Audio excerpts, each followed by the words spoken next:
I come from a country of roads, a place called the United States of America, where the roads tie together 3,000 miles of desert and mountain and valley.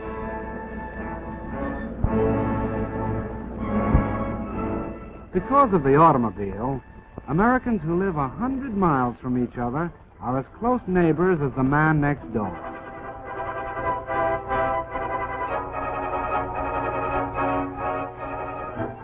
Long before my time, the look of the landscape was already changing.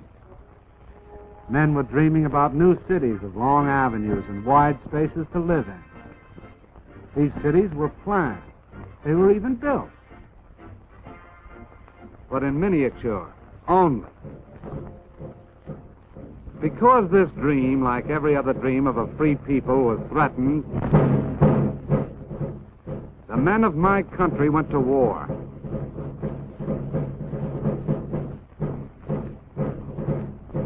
The automobiles of the times of peace were stopped. They were stored away for the duration.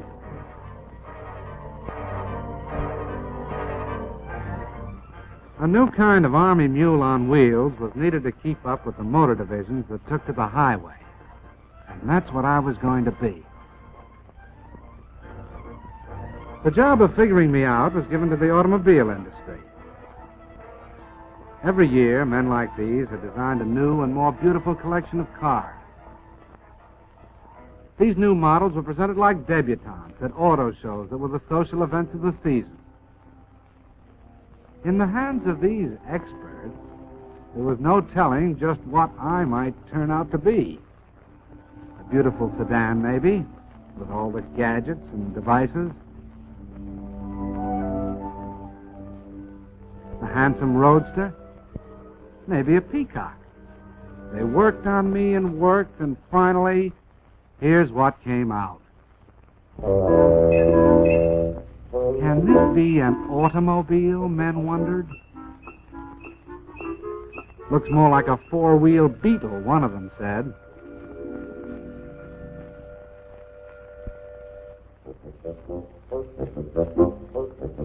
No, I wasn't too proud of myself back there at the start when the Army first looked me over. Then they sent me out on the road. They tried to drown my motor, but my ignition was set too high for that. They tried to break my back on roller coaster roads. When I held together, it looked as if the Army and I might somehow get along, because they gave me a nickname. From the words general purpose, they took the G and the P. They called me Jeep. It sounded more like a noise than a name.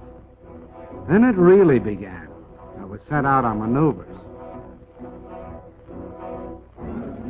This Army was getting tough. Could I keep up with them? Was I good enough? How did I know? All I could do was keep my fenders straight, my gears grinding, and hope for the best.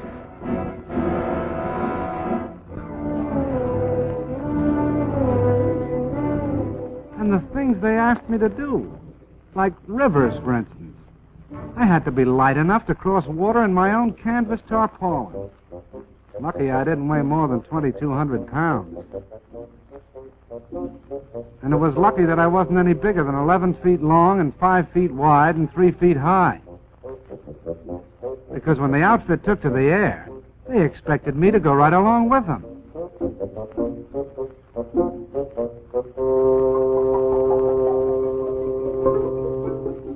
One day it'd be airplanes. The next it'd be a transport glider. And if I wasn't riding in them, I was pulling them up into the sky. Lucky I was 60 horsepower strong.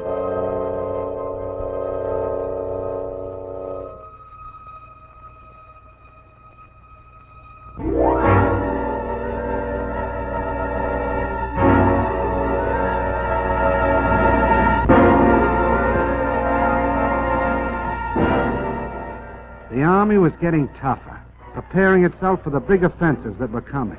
And I had to get tougher to keep up. I'll say one thing.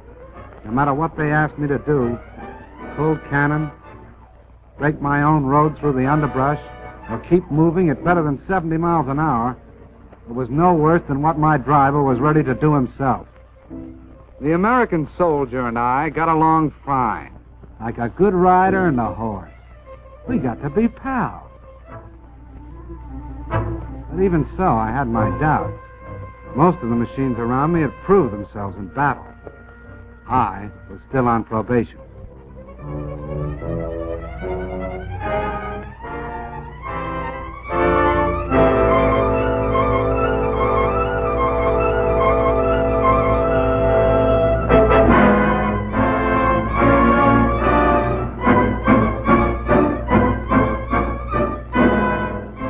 I did about everything a machine could do to stick with that army.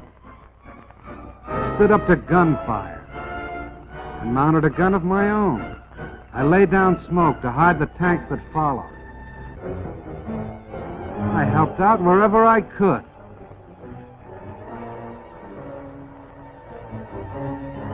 I even learned how to splash across rivers.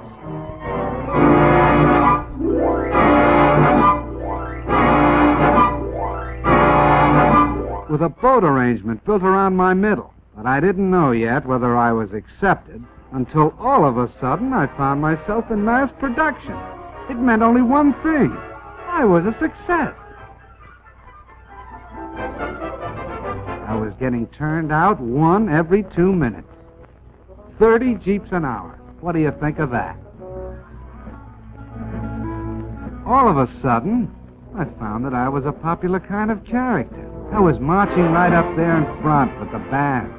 I was meeting movie stars, and we went out driving together.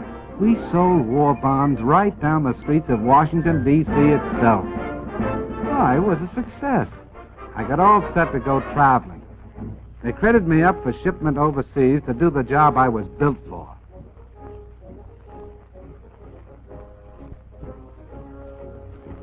I was sent over by the thousands. And I traveled with the guy I liked best, my pal, the soldier. Wherever he goes, I go. And let me tell you, we land together on a lot of different shores.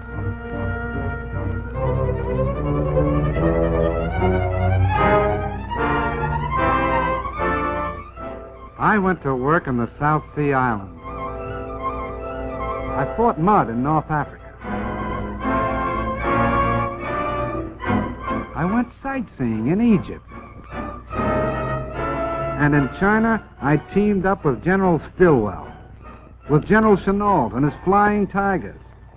I kept from freezing up in Alaska and from boiling down in Timor. I traveled with General MacArthur in New Guinea. I was a success.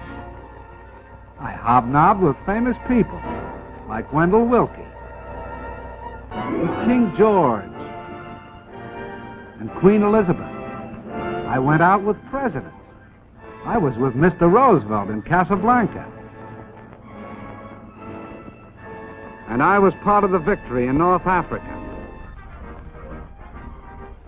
I was a success. But the thing that makes me a success most of all is this. I've made a friend. I mean the soldier. Wherever you see one of us, the other won't be far behind. And that goes for now, when we're fighting together, and for after the war, when we'll be building together. Because the rumor is going around that the Jeep is here to stay.